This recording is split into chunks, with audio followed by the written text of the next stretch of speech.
بسم الله الرحمن الرحيم. ألف لام ميم. تنزيل الكتاب لا ريب فيه من رب العالمين. أم يقولون افتراه بل هو الحق من ربك لتنذر قوما ما أتاهم من نذير من قبلك لعلهم يهتدون. الله الذي خلق السماوات والأرض وما بينهما في ستة أيام ثم استوى على العرش ما لكم من دونه من ولي ولا شفيع أفلا تتذكرون. يدبر الأمر من السماء إلى الأرض ثم يعرج إليه في يوم كان مقداره 1000 سنة مما تعدون.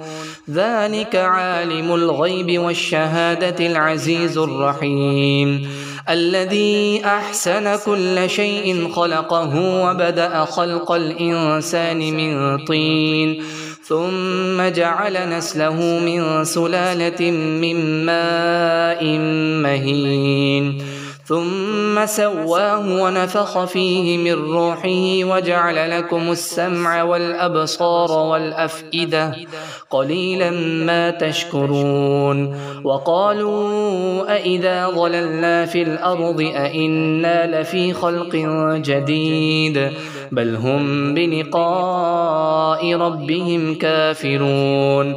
قل يتوفاكم ملك الموت الذي وكل بكم ثم إلى ربكم ترجعون.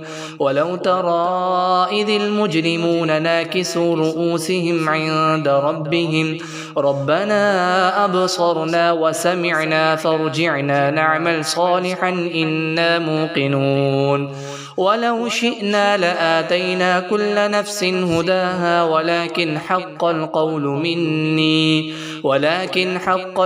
مني لأملأن جهنم من الجنة والناس أجمعين. فذوقوا بما نسيتم لقاء يومكم هذا إنا نسيناكم وذوقوا عذاب الخلد بما كنتم تعملون. إنما يؤمن بآياتنا الذين إذا ذكروا بها خروا سجدا وسبحوا بحمد ربهم وهم لا يستكبرون. تتجافى جنوبهم عن المضاجع يدعون ربهم خوفا وطمعا ومما رزقناهم ينفقون. فلا تعلم نفس ما أخفي لهم من قرة أعين جزاء بما كانوا يعملون. أفمن كان مؤمنا كمن كان فاسقا لا يستوون. أما الذين آمنوا وعملوا الصالحات فلهم جنات المأوى نزلا بما كانوا يعملون. وأما الذين فسقوا فمأواهم النار كلما أرادوا أن يخرجوا منها أعيدوا فيها وقيل لهم ذوقوا عذاب النار الذي كنتم به تكذبون.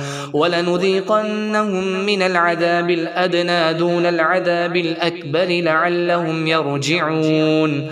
ومن أظلم ممن ذكر بآيات ربه ثم أعرض عنها إنا من المجرمين منتقمون. ولقد آتينا موسى الكتاب فلا تكن في مرية من لقائه وجعلناه هدى لبني إسرائيل وجعلنا منهم أئمة يهدون بأمرنا لما صبروا وكانوا بآياتنا يوقنون. إن ربك هو يفصل بينهم يوم القيامة فيما كانوا فيه يختلفون. أولم يهد لهم كم أهلكنا من قبلهم من القرون يمشون في مساكنهم إن في ذلك لآيات أفلا يسمعون أولم يروا أنا نسوق الماء إلى الأرض الجرز فنخرج به زرعا تأكل منه أنعامهم وأنفسهم أفلا يبصرون ويقولون متى هذا الفتح إن كنتم صادقين قل يوم الفتح لا ينفع الذين كفروا إيمانهم ولا هم ينظرون فأعرض عنهم وانتظر إنهم منتظرون